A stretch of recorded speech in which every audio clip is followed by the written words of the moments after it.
Hey, what's up, Facebook, man? It's your boy, Triple Black, aka the number one stunner, aka the boss, aka FICO score, Black. Anyways, man, I don't even know. I'm not even on that anymore.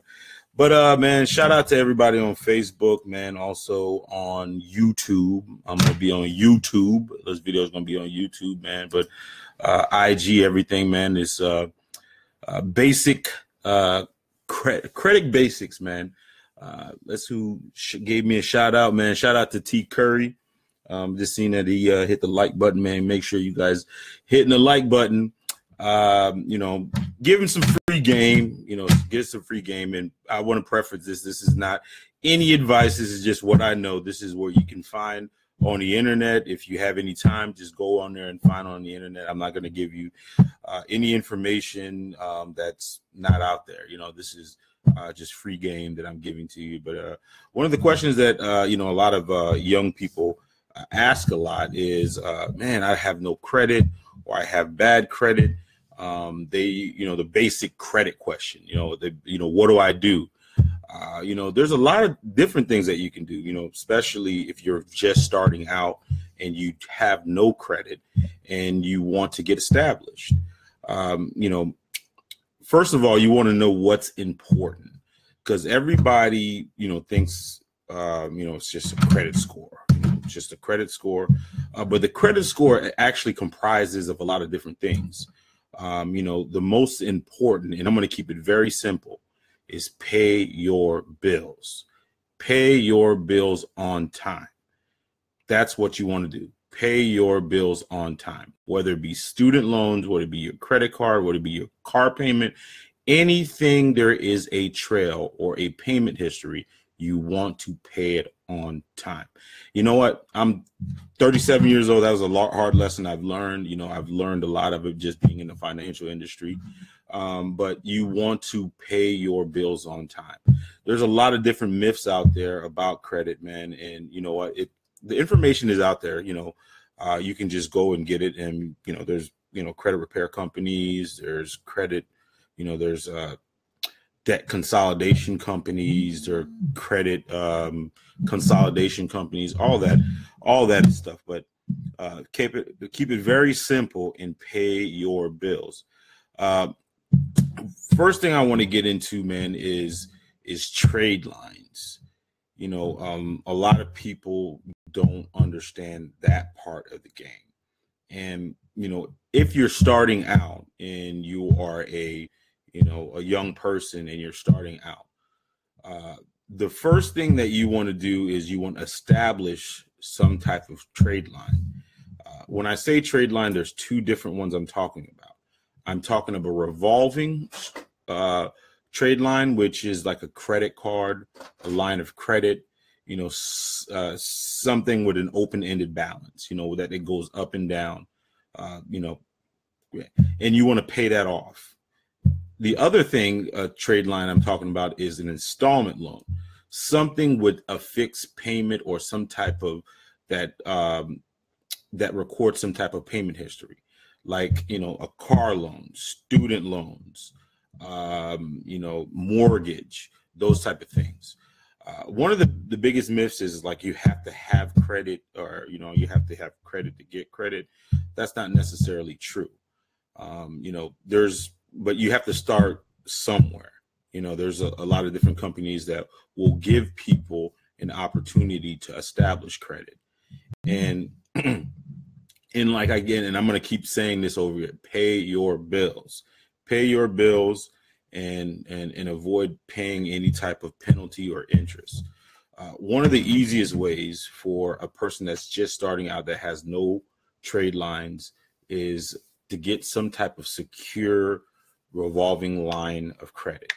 And you can actually go on, different banking websites, for as low as, $200. You can start a revolving line of credit that will actually report to the credit bureaus, because you have to look at it from their perspective. Anytime you extend people credit, there's some risk involved. And the more type of history that you can have to show some type of payment history, that risk it gets diminished. So you want to establish something that shows your payment history. One of the good ways is getting a secure credit card, because with the secure credit card, it tracks your balance, from month to month, what the balance is, and it also, your response. I mean, it's a snapshot of how responsible you are. If you're a person that has, let's just say, a secure line of credit for, let's use $1,000, right? And you charge on it, but you pay it off each month. You pay it off each month, and the credit bureau can see a history of you paying it off each month. So that tells them that you are responsible, that you spend money that you don't spend money that you don't have, and you pay your bills on time. So that's a great way to start, so that you have some type of established history. The other thing is an installment loan. You can get many ways, but most people's first installment loan would be like a car, where you have fixed payments. Again, that right there shows some type of payment history. And that's what credit bureaus and creditors look for. Is this person responsible? Does this person make their payment on time? And that's how they assess your credit risk. So those are two things right away. If you don't have any credit, that will help you establish some credit right away. Also, the most important thing in credit is going to be your payment history. And I already regurgitated that, is your payment history. There's a lot of different strategies. It's just keep it simple. Do not spend money that you don't have. Don't spend money that you don't have. Meaning that if you know that you have $1,000 of income coming in, and that's all the money that you have, you don't want to charge $1,000 worth of income. And if you do charge $1,000 worth of income, you want to pay that off right away. What that tells the credit bureau is you're responsible, you pay your bills on time, and you don't spend money that you don't have. So that is a good credit risk. Okay. Also, if you have fixed term loans, like car loans, mortgages, student loans, those type of things, you want to make sure that you do not miss a payment. You do not go delinquent on each one, even on your revolving line. The revolving line just means it's open-ended. It's always revolving, like a credit card. If you have $1,000 line of credit, it's $1,000 line of credit unless it gets extended. But what credit bureaus don't want to see each month is 30% of that line of credit being used up. So it has an adverse effect on you when there's more than 30%.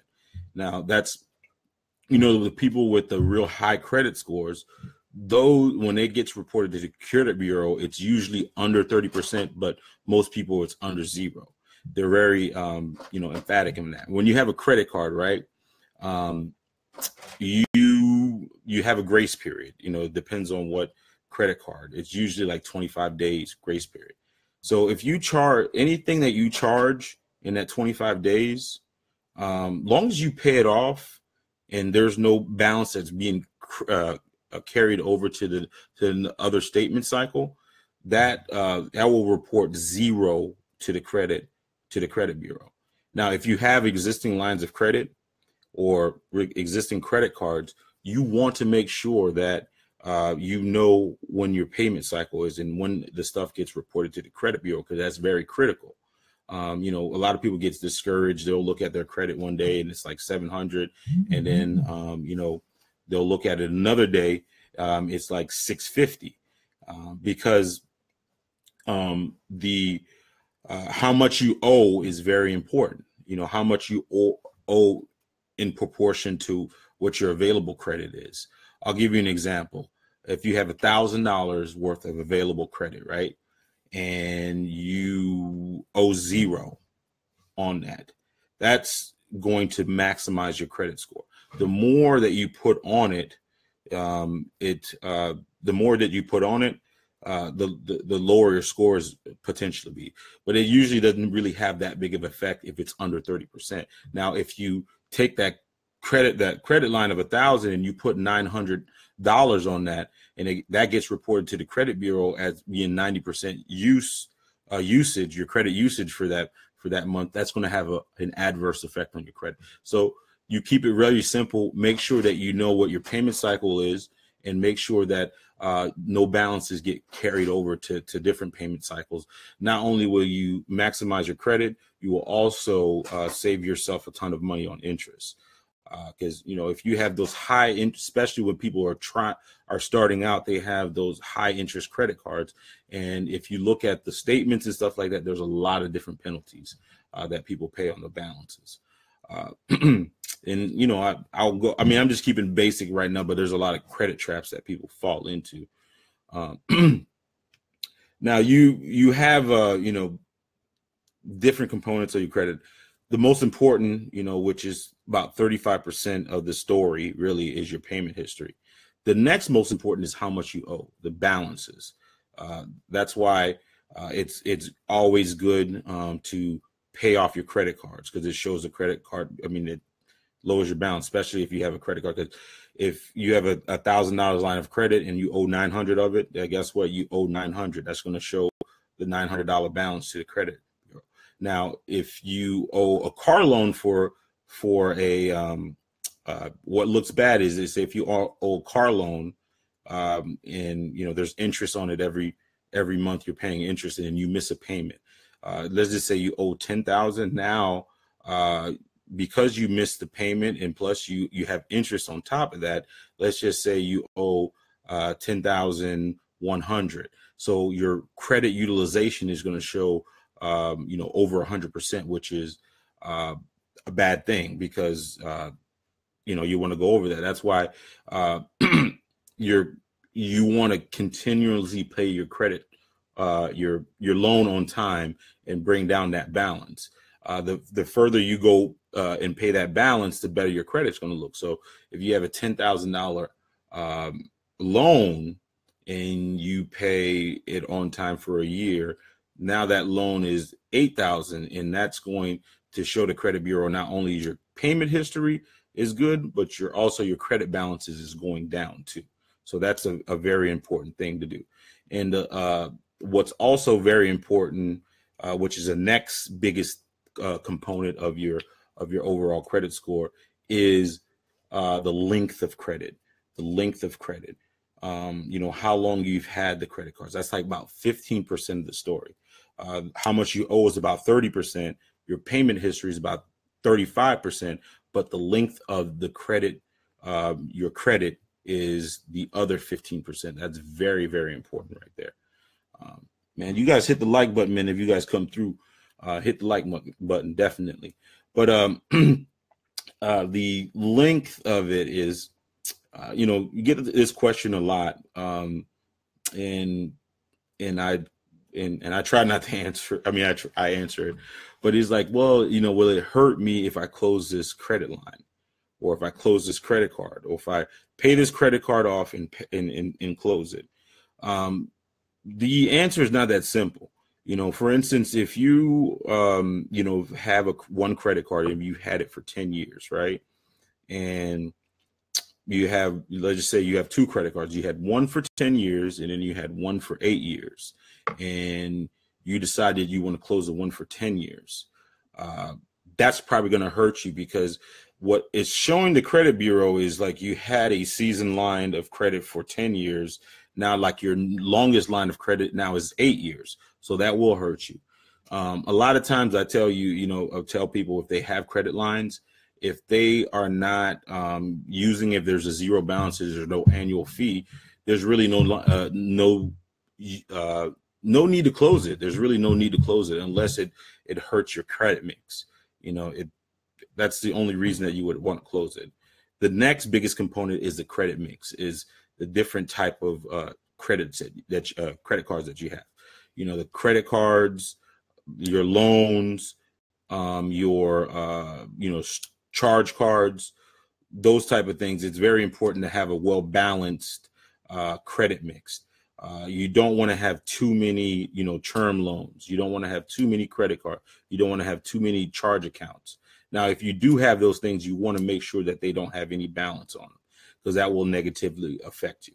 And the other 10% of your credit, so far we had the 35% was payment, 30% was how much you owe, 15% was the length of credit, 10% was the credit mix is new credit. The last 10% is new credit.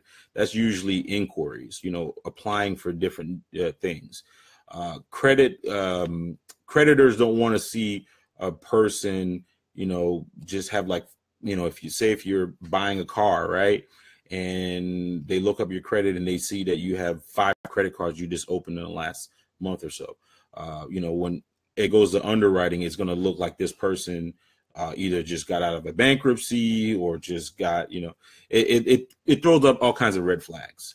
So you want to not go crazy when you see that credit score go up, 100 points, 200 points. You're going from no credit to 700. You want to, pump the brakes on that, because it doesn't look good, especially if you have aspirations in a couple of years or something to buy a house or something like that, because they definitely look at that.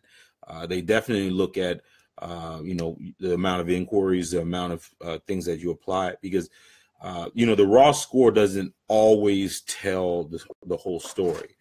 There's been instances where I've seen people have 750 credit score, but get denied. And I've seen where people have a 600 something credit score and get approved. Same scenario, because one person had a ton of inquiries. The other person didn't really have that many inquiries. They just had their credit mix and everything like that told a different story. Man, it's been going off on here. Ain't nobody really, invite some people. No, I ain't gonna invite no people, but this is a free game that I'm giving you guys. Some free game. But a lot of people, just assume that everybody has bad credit, which is not true. The average credit score actually in America is 695. 695.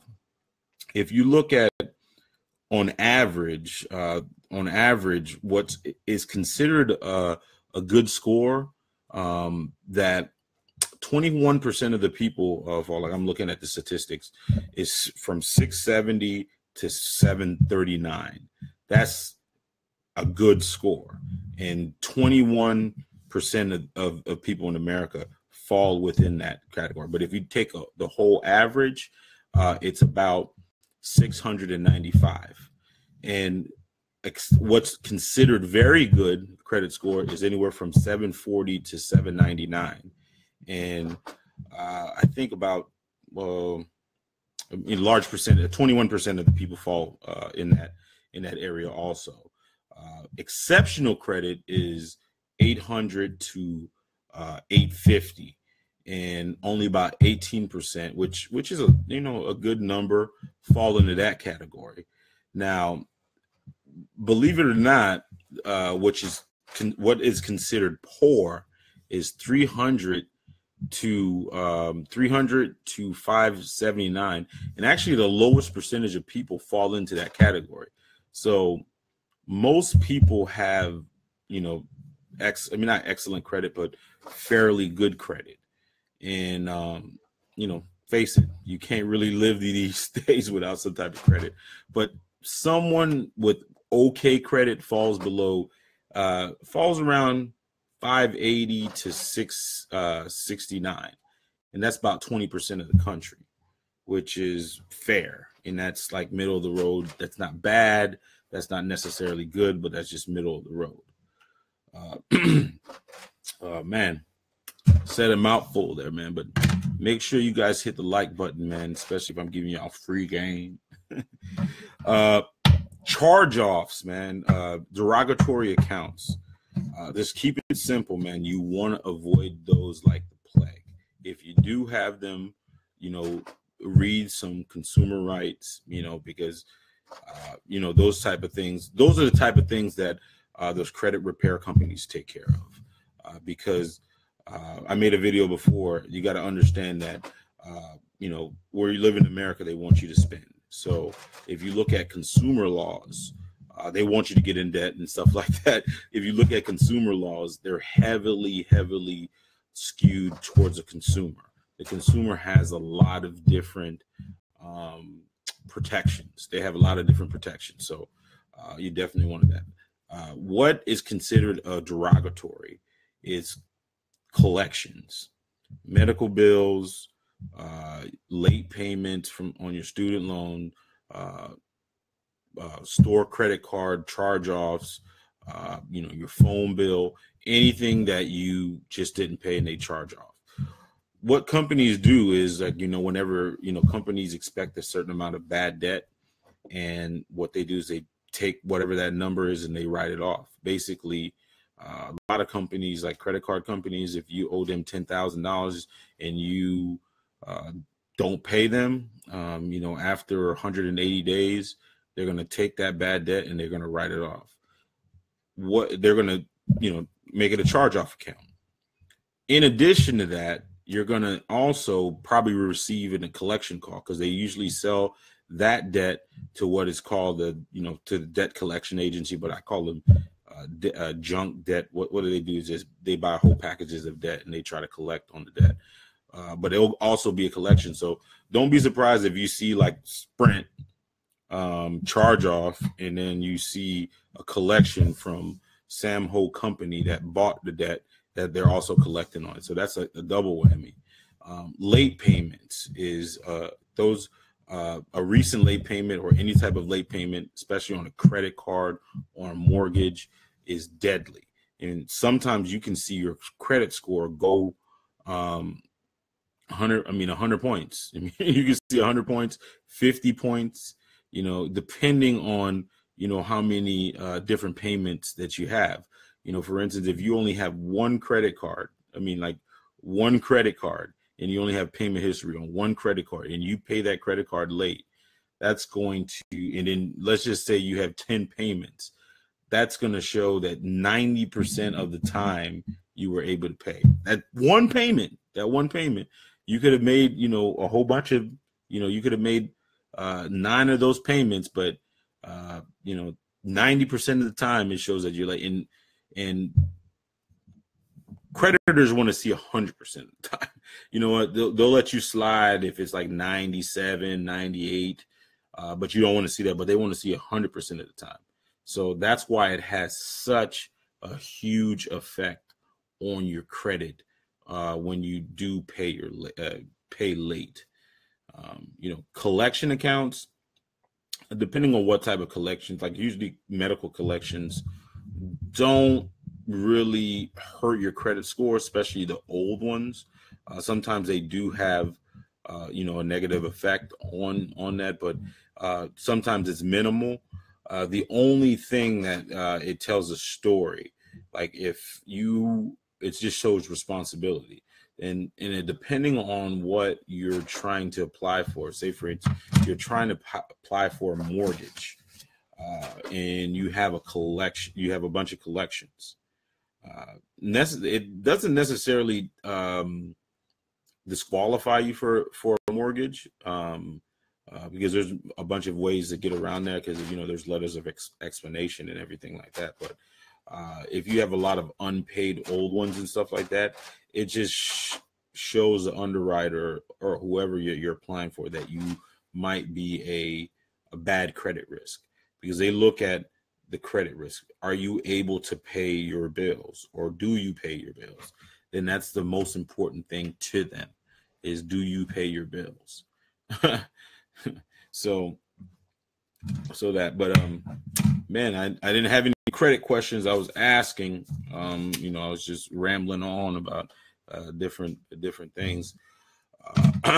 This is a topic that, I'm not saying anything brand new. You can go to a a bunch of different sites and actually see for yourself. I have a lot of these questions. So if I would urge you, especially if you're a young person, you want to definitely go and look up your credit. Make sure that you don't, like your mama or your daddy didn't put anything in your name, and now you got to pay the consequences when you actually need to get something. So definitely check it. The easiest way to get an idea of what is actually reporting on your credit file, you can actually go to Credit Karma. Credit Karma is a great resource. It's sometimes they're a little late. I mean, it doesn't I wouldn't take everything that they have as gospel, but it will give you a pretty good idea what your credit score is. And you want to know what the best credit score, because I know a lot of people have credit cards, and then you have a thing called the FICO score. And I keep it really simple because it's not that complex. The FICO score is usually your middle score, what's in the middle. So you can take whatever stock that you want to into that. Just say if you have a 700 credit score on Experian, and then you have an 800 credit score on let's just say TransUnion, but you have 750 on the other one, your actual your FICO score would be 700. Not the 750, not the 800, the one that's in the middle. Yours is very bad, Coos. Man, hey, man, holla at your boy, man. I can help. I can help you, man. I can get you some question. Inbox me, man. Inbox me your email or your phone number or whatever, man. And I'll hook you up, cuz. I'll hook you up. I'll tell you what to do and stuff like that. It's you can't really do anything in life without. And you know what? What's crazy about I've got very interested in this credit stuff because I joined a credit mastermind, and I was very ignorant, even being in the financial industry, of the actual laws. I always knew the basics of credit, because in my line of work, I've help people get mortgages, help people get loans, help people get credit cards and stuff like that. I didn't really realize about what I learned a lot about was the actual laws that protect the individual when it comes to credit. It's credit. Like I made another video before. It's like when you owe something, you just think you owe it, I owe it, and there's no way that you can get rid of it. There's several ways that you can get rid of it, because again, the laws are very skewed towards the consumer. Because this United States, we live on credit. If look at the dollar bill, you think you're not using credit. Look at the dollar bill. The dollar bill says this is a debt. It's a debt, so that's credit too. So everything that's around you is credit. So have understanding of it, because a lot of people don't realize when you do have good credit, usually you have great financial habits. You have great financial habits. When you have bad credit, that tells a lot about your financial habits. So it's really good to get fanatical about it and understanding it. One of the biggest things is when you know better, you'll do better. If you'll know that, hey, you know what, I shouldn't be maxing out this card, or I should be paying my bills on time, because there could be long-term consequences for that. For example, if you pay that credit card, just to say you miss a late payment, right? You miss one late payment, and you have decent credit, you meet the minimums and stuff like that. You go apply for a home loan or something like that. Just say you're ready to move, you got money saved, and the loan originator, mortgage broker looks up your credit report, be like, oh yeah, score check, Debt to income check. Hold on. Payment. You missed this credit card payment? Depending on what program, just for instance, like, first time home buyers, if you had a recent late payment, sometimes you have to wait 2 years in between late payments just to get your loan approved. And that's huge right there. That's huge. So it's very important to make sure that you do look at those things. You want to look at those things before you make that critical decision of not paying it or whatever. Hey, you know what? I haven't always practiced what I preach, but knowing the consequences to it, I try to practice it as much as I can, just because it's been a good learning experience.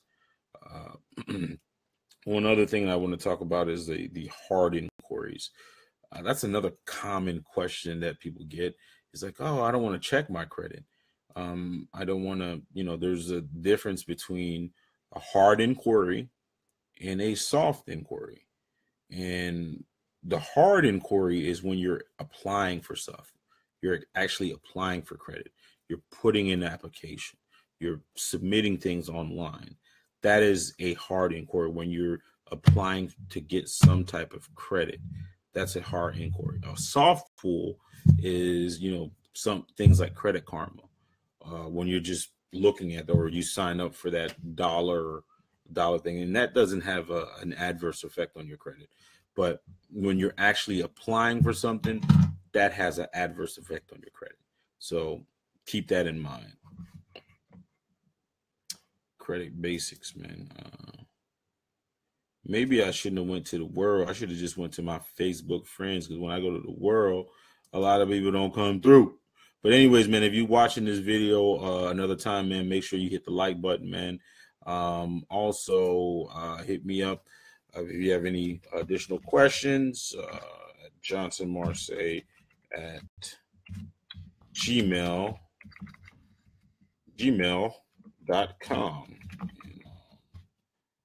Help you out.